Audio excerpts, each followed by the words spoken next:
Que efeito teria para a sociedade se houvesse o relaxamento dos laços de família?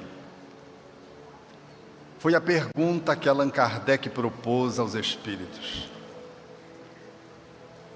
Uma recrudescência do egoísmo foi a resposta que os benfeitores da humanidade ensejaram oferecer à questão 775 de O Livro dos Espíritos. Efetivamente, temos uma recrudescência do ego. O ego é uma manifestação que comparece naturalmente na formação psicológica do ser humano quando ele é fecundado, na viagem de volta dos espíritos à sua corporificação. Esse processo que a psicanálise aos poucos foi ampliando as suas análises para incluir a dimensão do útero, nos oferece, na atualidade, uma percepção psicológica que, alargada, dá-nos a importância que é a gestação. O útero é um sacrário, é um espaço sagrado que devemos honrar, recepcionando aquele que aterriza na terra, vindo das esferas espirituais, no movimento de materialização contínua, experimentando desde a concepção do espermatozoide com um óvulo na trompa de Falópio e na multiplicação geométrica com que faz o ovo zigoto na direção do útero, a fim de experimentar a fase mais definidora para a embriologia, que é a 5ª até a 8ª semana do desenvolvimento do embrião já dentro do útero. É nesse segmento de tempo que se estrutura o rascunho do que será o ser enquanto adulto.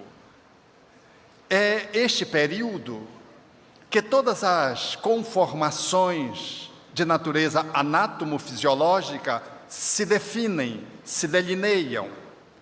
É nesse período que os 3 folhetos embriológicos dão ensejo a que o ser possa entrar na 9ª semana como alguém que está posto grandemente a despeito de ser tão pequeno, necessitando apenas de amadurecer e crescer, porque toda a sua estrutura está definida.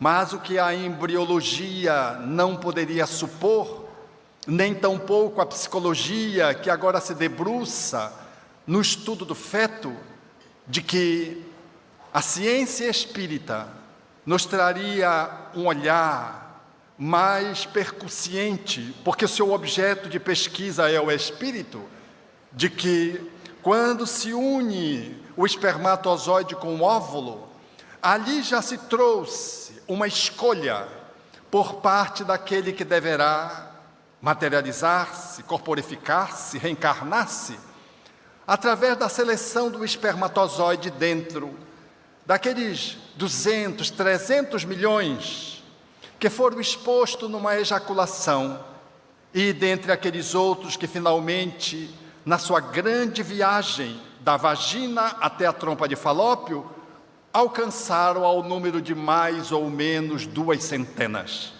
Aquele espermatozoide que venceu, por assim dizer, a maratona, necessariamente não é o espermatozoide perfeito, mas é o mais apto a gerar um corpo físico que diz respeito às necessidades do futuro reencarnante, porque é este, magneticamente, associado com benfeitores espirituais que lhe auxiliam, que faz o nexo energético para ensejar qual espermatozoide deverá ser selecionado para a fecundação que vai se estabelecer ali no óvulo pós ato sexual, mais ou menos em torno de 8, 12, 20 horas após o ato sexual. Essa seleção é feita pelo espírito reencarnante, pelos que são os assessores, e para que esse projeto possa ser definido com segurança, ali, antes do planejamento, antes da reencarnação, quando o espírito dá-se conta das suas necessidades, vale-se de arquitetos, do ponto de vista da fisiologia, da anatomia, de espíritos que guardam o gabarito da genética e escolhem, definem, circunscrevem, fazem então tudo aquilo que deverá ser a estrutura do corpo para o futuro espírito que deverá reencarnar. Depois dessa análise do mundo espiritual, o espírito então está ciente de que corpo ele deverá ter. E assim, quando ele vai para o mergulho físico, para iniciar a sua encarnação, ele já tem em si ciência, de um modo geral, de que aquele corpo trará esta ou aquela deficiência, este ou aquele atributo ou condição que deverá lhe favorecer o alcance do propósito existencial para o qual ele vem reencarnar-se. É assim sendo que a família recebe um bebê, que é um espírito reencarnado, e cujo período inicial a psicologia nos enseja a analisar que o ego se estrutura desde a fecundação, avançando os primeiros anos até mais ou menos 6, 7 anos, de conformidade com a psicologia em análise, aonde se estrutura a base fundamental do ser que se ergue, do ponto de vista psicológico, formatado o ego para poder então mais tarde definir com mais detalhes a sua personalidade, a partir do ego que foi estruturado ou não.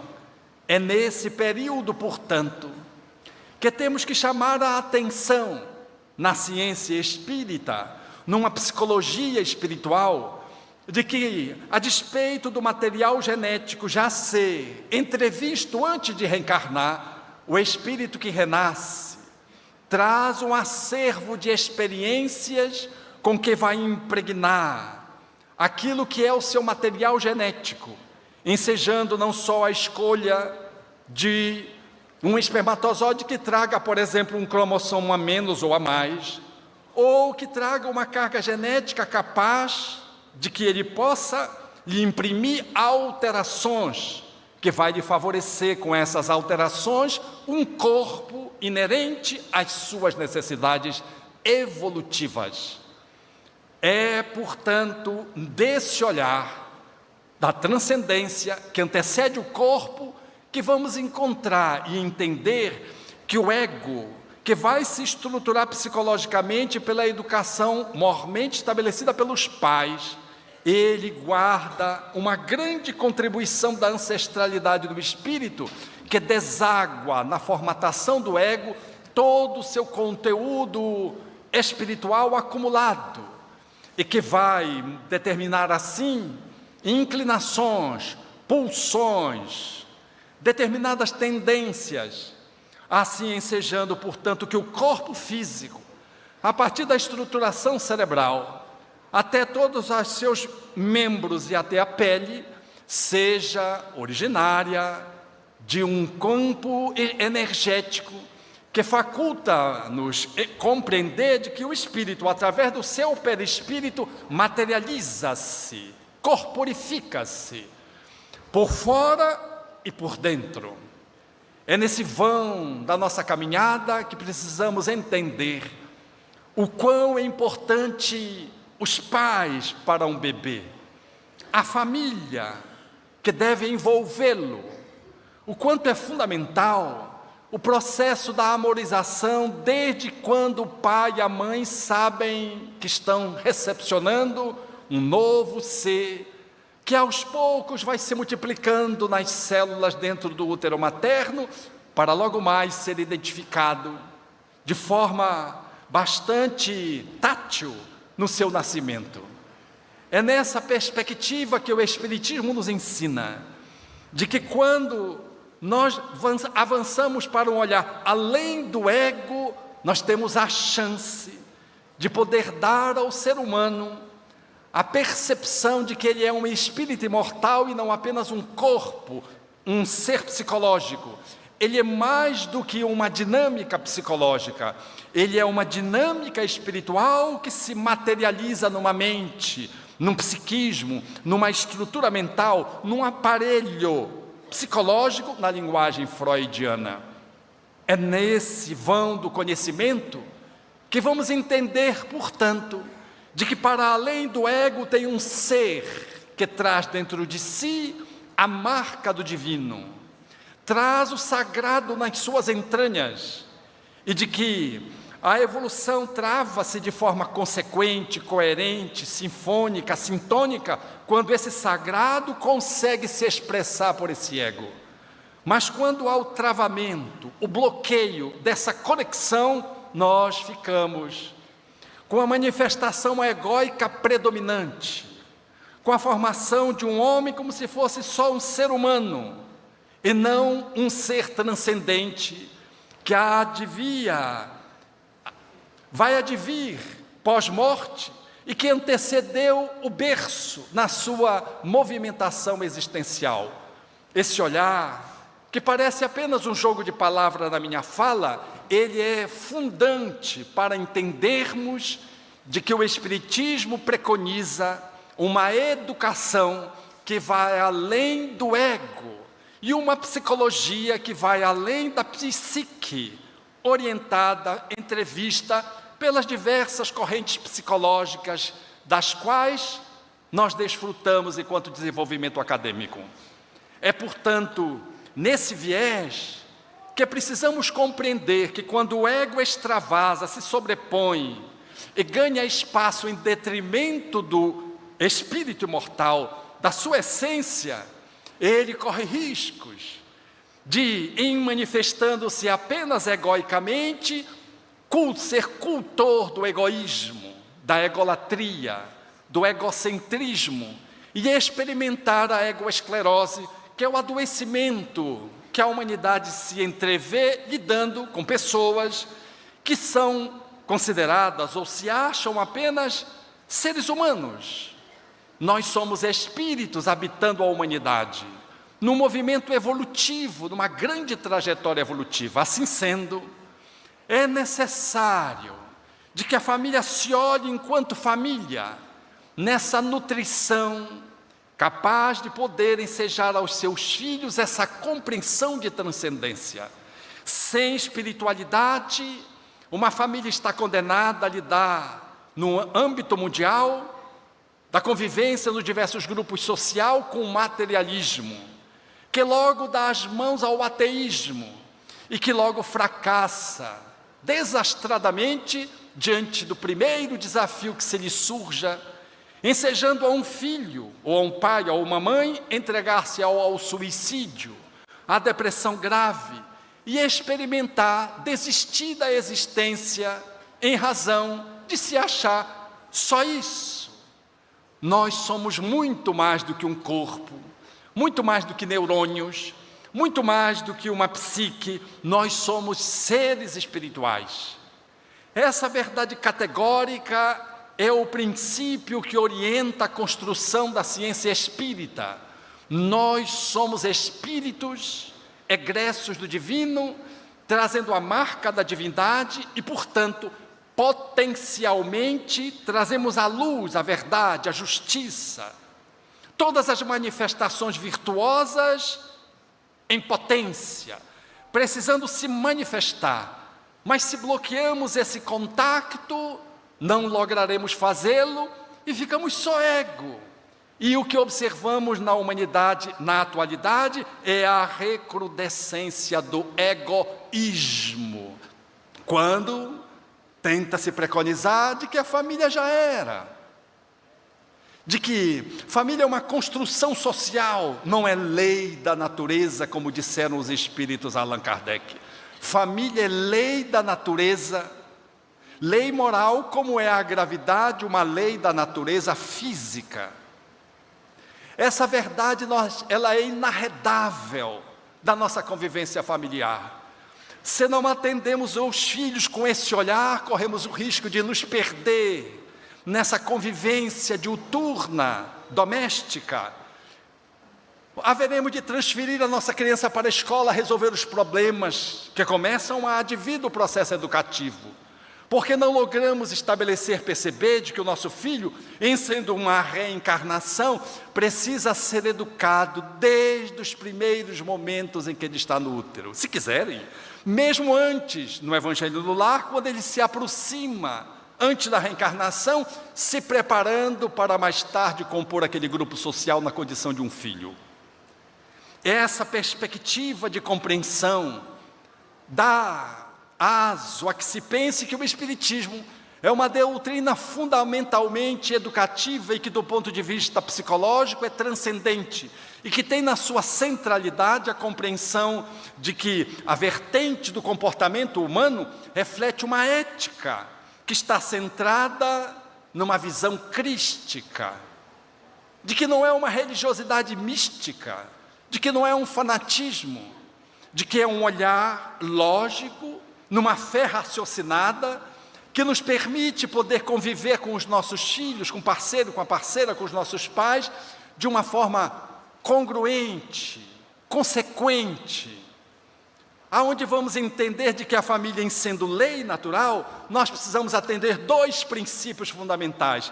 Precisamos estar pertencentes, unidos, e precisamos sermos nós mesmos, precisamos ter a nossa identidade, porque cada membro da família é um espírito, que tem a sua própria singularidade.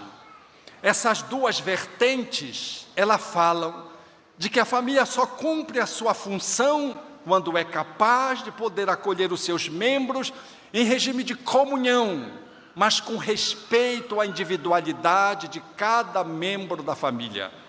E para fazê-lo, é necessário ter essa compreensão, de saber que mesmo dois espíritos que renascem gêmeos são diferentes, porque cada um é um. E de que cada um deverá ter os seus próprios pensamentos, sentimentos, pulsões, terá suas vocações, terá os seus gostos. E os pais são os administradores do lar, os educadores, que devem, na pegada do amor, fazer a gestão da família, para ensejar aos filhos que eles possam ser esculpidos, como se fossem seres luminosos, que os pais devem ajudá-los a que eles possam fazer com que a luz brote dentro de si. Porque educar é também, e sobretudo, deixar vir o sagrado que está dentro de cada filho. Mas como cada filho traz as suas encrencas, é necessário que os pais estejam muito atentos, como diz o Evangelho, na posição de um jardineiro, percebe quando as ervas daninhas começam a apontar no jardim, para logo fazer o processo da transformação. É nessa pegada que nós precisamos compreender de que as relações sociais em família representam o grupo mais importante na construção de um ser para além do ego. Não é contra o ego, é para dar ao ego o seu lugar, estruturando e fazendo que ele possa ser, tanto quanto possível, aquele que vai deixar-se vazar, que vai se deixar ser permeável à grandeza da essência do ser que está ali. Esse manejo educativo faz com que os pais encontrem na convivência o espaço fundamental para poderem esculpir almas, esculpindo-se a si mesmo. Porque o ato de poder gerar luz que brota no outro é o ato que faz emergir a luz em mim. Porque sempre a educação se faz de mão dupla. E é na convivência familiar, na arte de cuidar, de validar os filhos, de compreendê-los nessa extensão que os pais vão fazer as intervenções no cotidiano, porque não há hora para educar. Até o sono, quando a criança experimentar o terror noturno, ali estão os pais fazendo um manejo educativo em relação àquele espírito que reencarnou.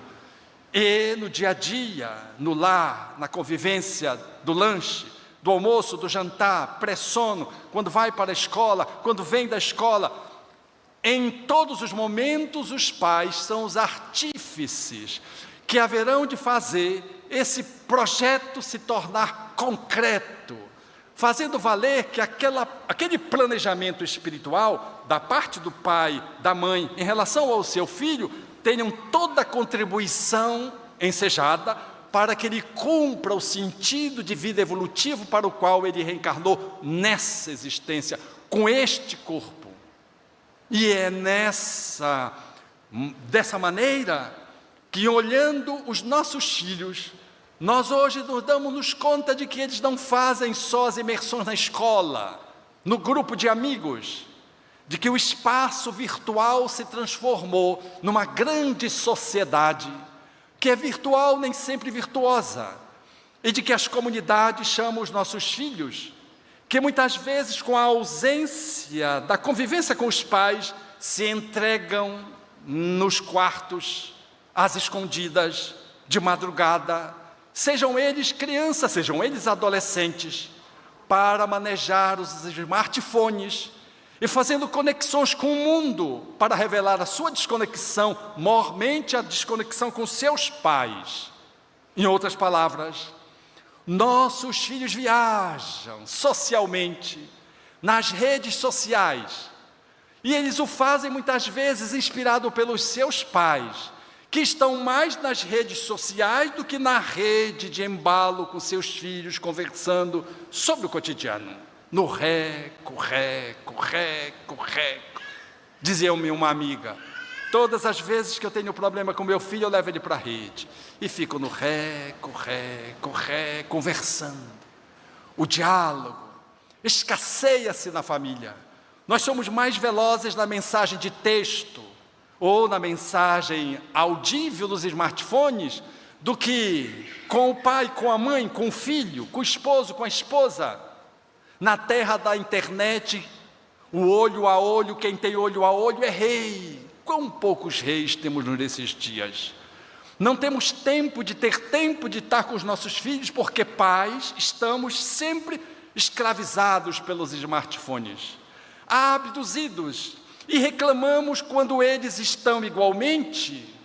3 horas da manhã você entra no quarto, ele está com a luz apagada, debaixo dos lençóis, e você vê uma luz, você pensa que é o seu filho que está se iluminando, é o smartphone que ele está nas redes sociais, vivendo solidão, isolamento, achando que ele está hiperconectado, de que ele tem muitos seguidores. Ele esquece que ele tem seguidores, mas não tem amigos, porque amigos é resultado de uma construção demorada, delicada, de encontros e desencontros que se fazem no processo da convivência, de que pelas redes sociais eu tenho uma máquina que se coloca entre eu e o outro, de que eu não vejo o outro, e de que o outro que eu estou vendo, pelo qual eu estou apaixonado ou apaixonada, nem é o outro que eu estou vendo na foto, porque a foto é fake.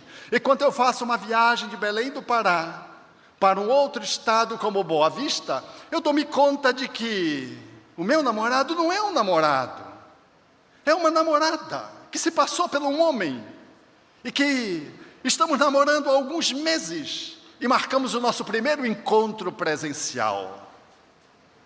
E diante da surpresa, da decepção, da traição, o pensamento suicida emerge, porque quem faz essa movimentação está descolada de pai e de mãe habitualmente, é uma adolescente, e quando se vê emparedada diante de uma outra pessoa que ela não sabia que era uma outra pessoa do mesmo gênero que ela achava que era um homem que ela mostrava nas fotos, que era fake também as fotos, ela tem vontade de se matar.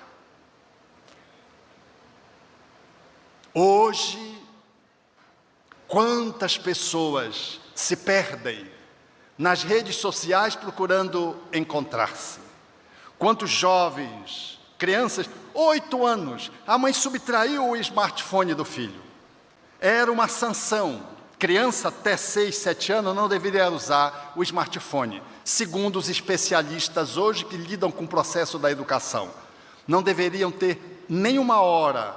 Se a criança tem abaixo de 7 anos, ela não mereceria nenhuma hora de smartphone se você quer educar o seu filho. E de 6, 7 anos até 12, 1 hora por dia. São os especialistas, não sou eu. Vocês podem questionar. Mas essa é uma realidade posta hoje em função dos fracassos da família em lidar com a tecnologia. Mas não é a tecnologia que é o problema é a família que é desencontrada, sem o viés de compreender de que a família é esse grupo fundamental no processo da convivência, experimenta, ora, a opressão e mais frequentemente o abandono, e os filhos se sentem, aqui e acolá, capturados por alguém e abduzidos pela máquina, eles se entregam às comunidades, ou a um guru, como outro dia tive a oportunidade de ver, que estava orientando o filho, se o filho queria matar os pais, que ele ajudaria, chegando a esse ponto. E os pais chegaram para uma sessão psicoterapêutica, preocupados, porque o filho teve a coragem, no conflito que tinha com os pais, que já era demorado, de dizer que o guia dele, da internet, que se mostrava como sendo um guru, tinha lhe proposto isso, e que ele não achou razoável. Quantos homicídios se estabelecem? Mulheres e homens abandonados, sentindo solidão, se entregam à primeira cantada daquele que se mostra numa rede social, com uma imagem fake, e que lhe promete 1000 coisas, e a pessoa se entrega para dar-se conta depois que caiu na mão de um fraudador, de um psicopata, de alguém que está às espreitas das pessoas que estão aos milhares, aos montes, se não aos milhões, colocadas no mundo virtual, disponíveis para serem capturadas. Não é a internet, não é a tecnologia, a robótica, a cibernética, as mídias digitais, as mídias sociais, não são o avanço que o ser humano fez, admirável. Somos nós que queremos nos ser substituídos pelo equipamento. Somos nós que queremos entregar os nossos filhos para a escola educar.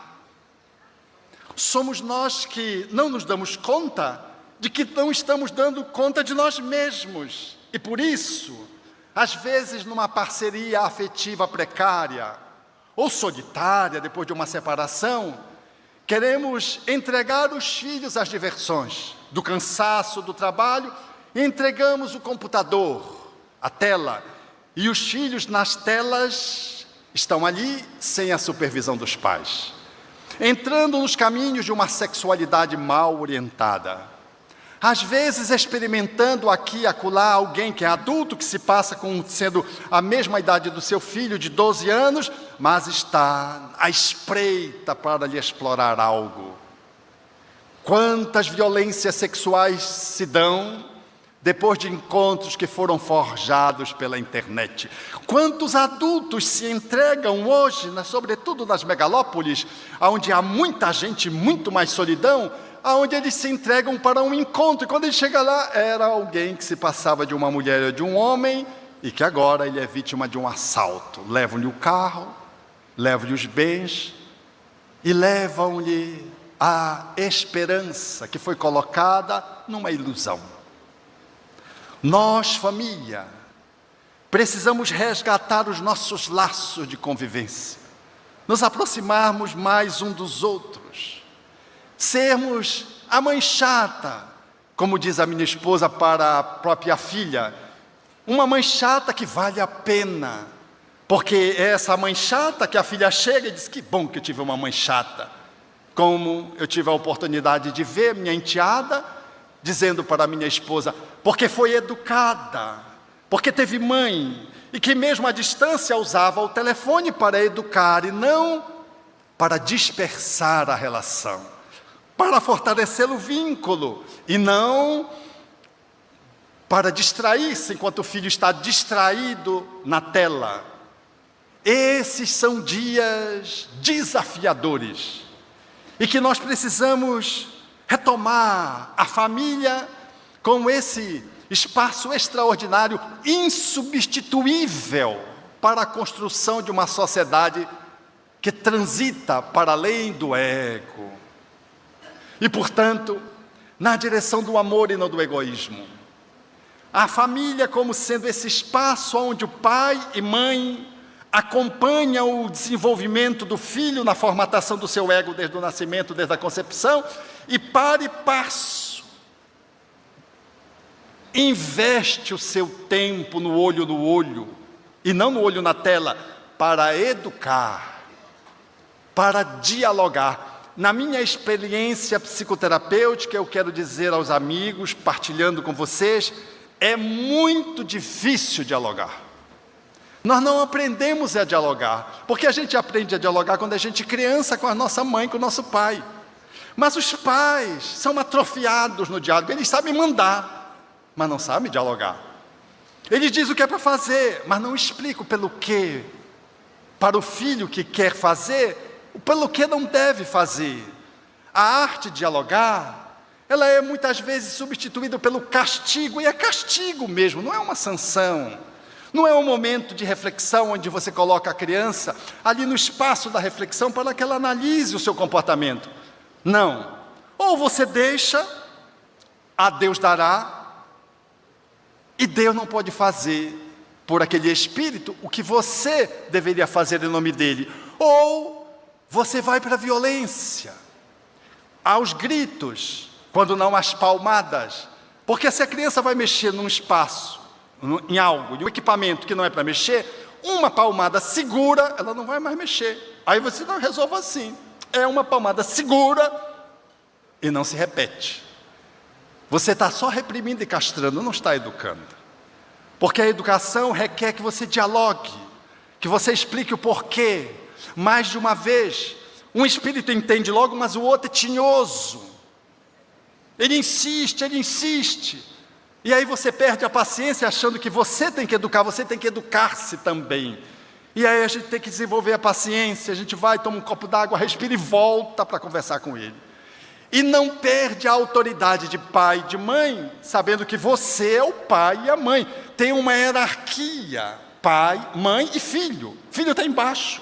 Filho não manda no pai e na mãe. Então pai e mãe têm a autoridade, mas não tem o autoritarismo necessariamente para educar. Porque o autoritarismo é uma degeneração, uma degenerescência da autoridade.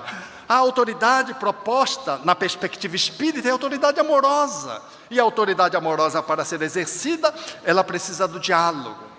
E quando o filho sabe que ele não tem razão, e ele continua insistindo, diz, meu filho, ok, já se esgotou por hoje. Fique com as informações que papai lhe deu. Não, então eu não vou. Não vai. Deixa ele bufar. Depois ele vai agradecer você, porque ele bufou, mas você o salvou do grupo, que ele queria abduzi-lo para a droga.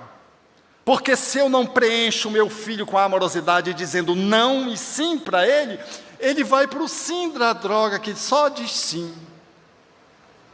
Para o grupo, onde tudo vale. Um bando de jovens abandonados, como vemos em muitos lugares, onde a liberdade não tem o contraponto do cuidado, da responsabilidade. E aqueles que se entregam a ela, fazem-se vítima de uma liberdade libertinosa, experimentam as dores de alguém que não consegue ser livre. Nós, pais, precisamos resgatar o diálogo na convivência, exaustivamente. No dia seguinte você retoma o diálogo, se ele insistir. E aí você retoma e vai com ele.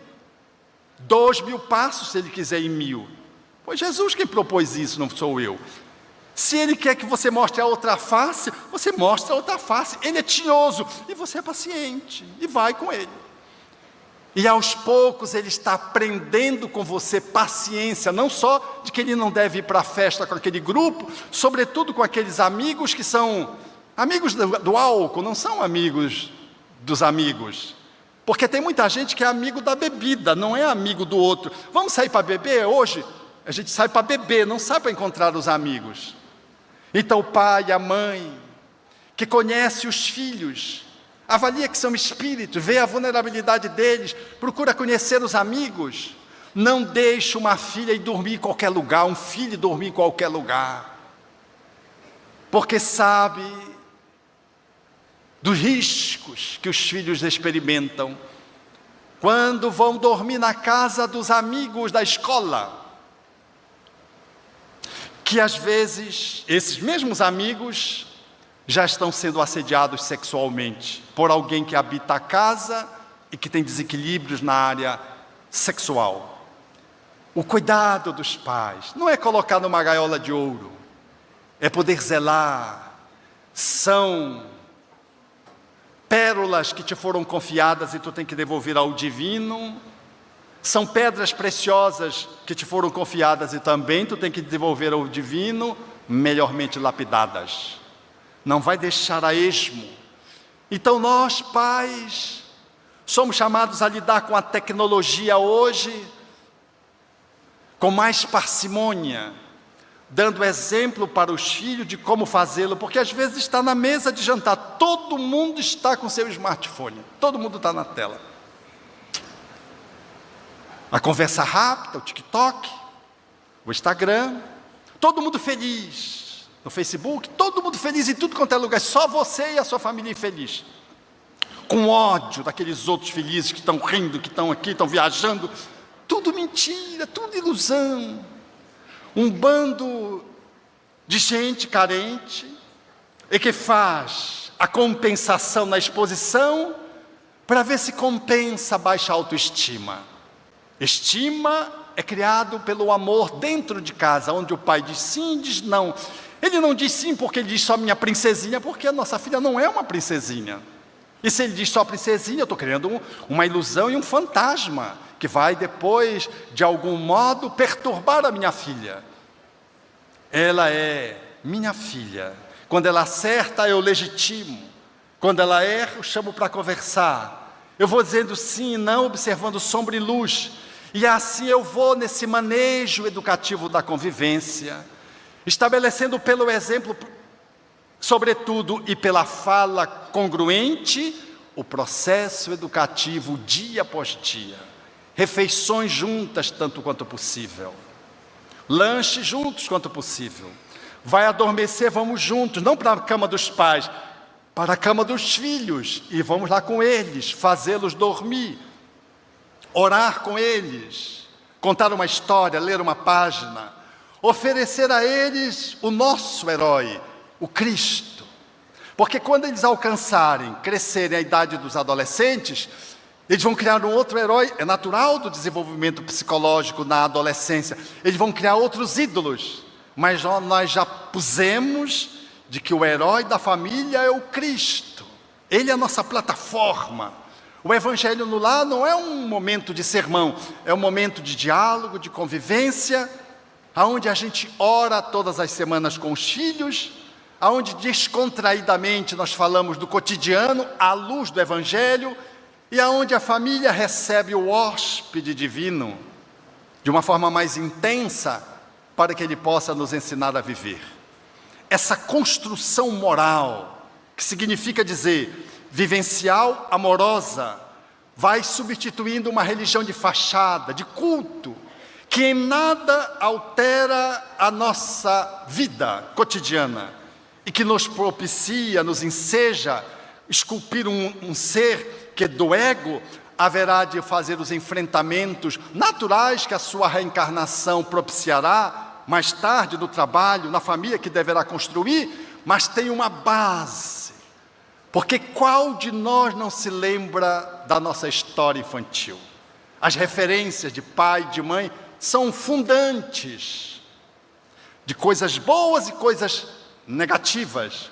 Olhar para trás e poder reconhecer o que os nossos pais fizeram, agradecer porque temos pelo menos o corpo se eles nos abandonaram, e honrar a vida, fazendo o melhor do que eles num mix de pai e mãe, daquilo que é o melhor, deixando o que há de indesejável para trás, é o nosso projeto existencial no campo de alguém que vai resgatando-se a si mesmo enquanto educa os seus filhos. Quantas coisas eu pude obter dos meus pais, e quantas coisas vêm quando da convivência com aqueles que são os educandos. A matéria educativa vivida domesticamente jamais é esquecida. Por isso o Espiritismo, nesses dias de sobrada tecnologia, aonde a internet toma conta de jovens e crianças, como vi agora, a criança de 8 anos, eu estava contando e acabei que interrompi, para deixar vocês curiosos. A criança de 8 anos, a mãe tirou o smartphone dela. E ela então pediu para entrar no grupo com a mãe. E a mãe então aceitou como razoável. Quando entrou no grupo, a criança de 8 anos fazia parte de um grupo de WhatsApp. E nesse grupo de WhatsApp, ela estava sofrendo bullying ao longo daquela semana em que ela não estava usando o smartphone. E aquele grupo de WhatsApp tinha N coisas que não tinha nada a ver com criança de 8 anos. E não tinha um adulto fazendo supervisão. Quando nós chegamos, os nossos filhos já estão saindo. Não é nenhum discurso que eu estou fazendo ao antiquado, a vivermos uma tradição empoeirada, da negação da evolução, do progresso, nada disso, ao contrário. Era de que possamos fazer valer as telas de forma adequada, que ela venha para sinergicamente potencializar o manejo educativo, porque é nesse manejo educativo que nós vamos dando conta de lidar com o ego e com as suas manifestações quando ele se hipertrofia. E eu nunca vi um tempo tão cheio de baixa autoestima, aonde as pessoas protagonizam manifestações ensurdecedoras para serem vistas e para ganharem seguidores, mas necessariamente não amigos.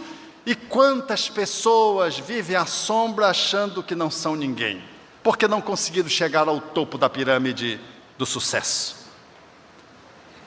Família é o clamor de agora. O amor é a pedra de toque.